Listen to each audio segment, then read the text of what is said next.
doença que realmente tenha risco gigantesco à população, ela não será colocada na prateleira como estão fazendo com o coronavírus. Será escondida a sete chaves pelo maior tempo possível, até que os donos do poder encontrem uma fórmula para anular os seus efeitos.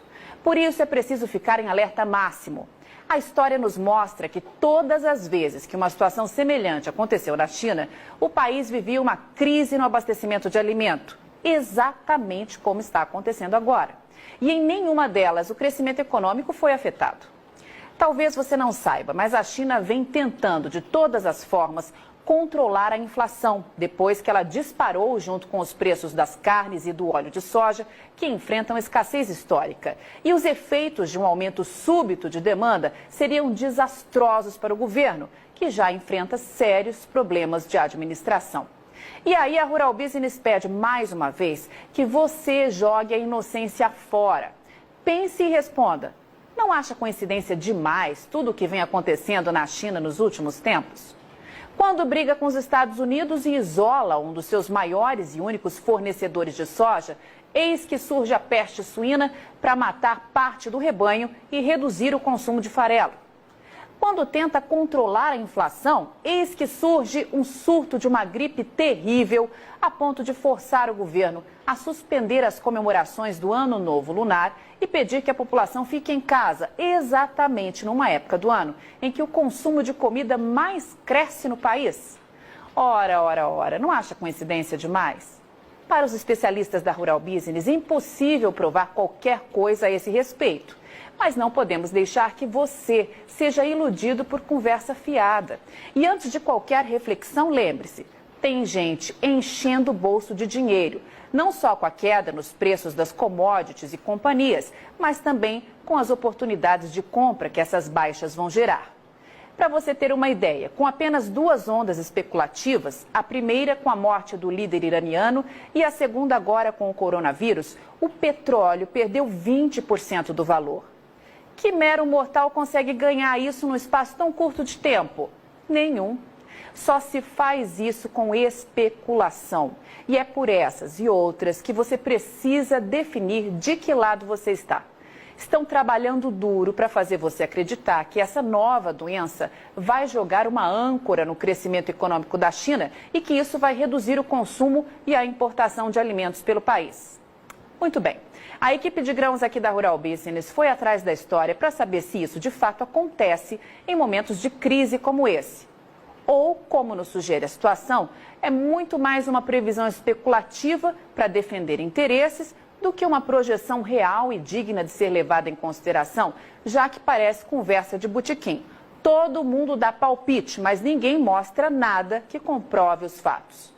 Ano de 2004 e a China anunciava ao mundo um surto de gripe aviária, nome dado à doença causada por uma variedade do vírus influenza, H5N1, hospedado por aves, mas que pode infectar diversos mamíferos.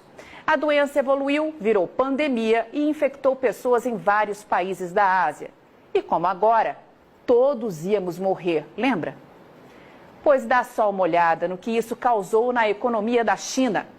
Nada.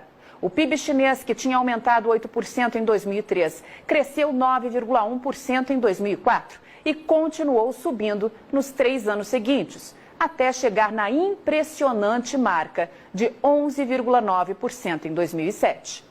Ano de 2009 e a China anuncia novo surto, agora da gripe suína, também uma variante do vírus influenza, que passa a gripe para todos nós. Puxe pela memória e você vai se lembrar dos jornais, da televisão, da internet, tomados de cenas de hospital, gente envelopada em máscaras e um aviso velado no ar. Cuidado, pois todos vamos morrer. E o que aconteceu com a economia da China? Nada. Como está claro nesse gráfico, o crescimento do PIB, que em 2008 foi de 9% ao ano, acelerou ainda mais e registrou taxa de 9,1% em 2009. Dando nova estilingada um ano depois, em 2010, quando voltou a ultrapassar 10% ao ano. Passaram-se 8 anos e vem nova peste para assolar o mundo, a peste suína africana. O mais interessante nesse caso é que a tal doença chegou na China matando suínos e reduzindo o consumo de farelo, justamente no momento em que o país achou de peitar Donald Trump e perder um de seus únicos fornecedores de soja, os Estados Unidos.